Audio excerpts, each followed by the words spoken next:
出来。但是我们光会说话不行，还需要把手和脚搞起来。那这样的话，我们这个 agent 才能去做人事儿，对吧？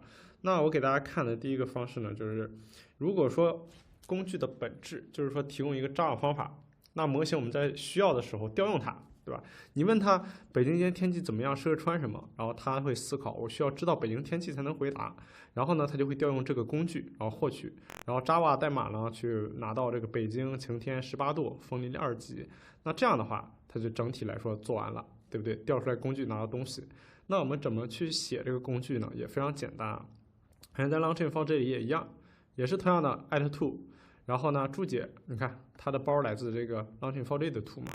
然后如果说我们这上面有一些参数的情况下，还是用 @p， 这个在之前给大家讲过了啊。所以说我们可以先把这个 to 给放到我们项目里面啊，我们来试一下。好，我们扔进来这样的一个 weather to， 然后再把这个 to 呢跟我们的这个 assistant 去绑起来，对吧？因为我们所有用的东西都有一个 @AI service 这个注解嘛。然后这个东西我们也声明一下，我们在 service 里面搞一下 ，OK。然后这个时候呢，我们发现把 to 跟它基于我们 config， 你看自己配置一个 AI service， 哎，它就可以直接使用了，对吧？那是一个比较好的方式。我们把这个 config 呢也同样放进来，然后同时给大家去讲一下这一块。看，你看啊，这块其实就是把 to 字注入进来，然后呢，如果我们用了 memory ID 这块就需要这个 chat memory provider 啊，这个大家应该都知道，不需要太多的做讲解啊。然后最后我们就可以测试一下，看我们如果说问他北京今天天气怎么样，他会不会使用我们的工具？如果会使用的话，那就完全没问题了，好吧？把这给大家准备这个 controller 也扔进来，好吧？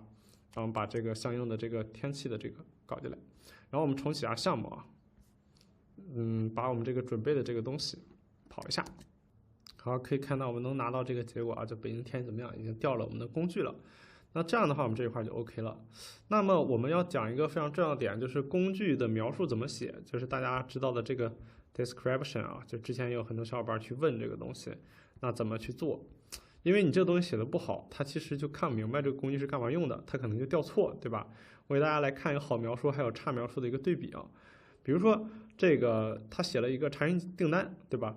就太简单了，你也不知道它能干什么。所以说我们正常来做的话，就是做什么需要什么返回什么，比如根据订单号查询当前的状态或者物流，反应内容包含这些等等一些方式。所以说最好的一些描述规范呢，就是我们基于这个动词加对象，然后补充说明，包括描述它的返回内容、限制条件这些东西。我们去做参数描述的呢，要告诉它参数的含义、格式说明，然后取值范围，这样的话会好很多。那包括参数类型的支持啊，首先 add_to 类型它可以支持什么样的东西？它支持特别多的参数。你看，比如说有这种用户 ID 正整数，然后什么至少2个字符的，还有这种订单状态的枚举这种类似的，然后这些东西对吧？它都支持，日期范围也都可以。那我们去演示这个的情况下呢，这个特别简单，我们就不做过多的讲解。首先 add_to， 你看声明这个东西，我们把参数一扔，对吧？然后这是 string 的，这是枚举的。都是这样的，没有什么特别大的区别。然后我们定义了一个状态的枚举，然后定义了一个日期的范围，然后我们同样定义一个 assistant， 对吧？就是我们基于的这个，你是一个订单查询助手啊，可以查询用户信息啊这些东西。然后再往下是定义我们 config， 这个都是老套路了。然后我们就可以测一下，比如说我们再去跑这些东西的时候，它到底能不能帮助我们把相关的这些内容查出来，也就是说参数信息能不能绑上，能绑上的话那就完全没问题，对吧？所以说我们先来试一个这个，就比如说查一下用户 ID 唯一的用户信息，我们来跑一下看看。OK， 这边我们选一个，调一下这个，看能不能查出来。如果能查出来，那证明我们这块没有问题。好，你看没问题啊，也就是这种参数是能绑上的。那我们再试试第二种啊，统计的这种，对吧？看看它行不行。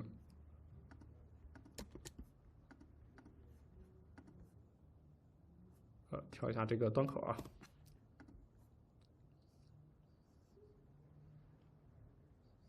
OK， 也是没问题，对吧？所以说我们支持的这么多参数类型，大家就根据自己想要的一些情况去调整就行了。那我们还需要知道一个问题，有了这种入参什么，那我们返回值怎么给，对不对？我们有了入参，那返回值返回 string 的行不行？没问题。返回对象的行不行？没问题。如果还有一些不需要返回结果的，对吧？我们可能发送邮件的，那就是 Y 的，对吧？也就这些东西它都支持。那基于以上呢，我们知道了输入输出哎，我们再考虑一下，如果说这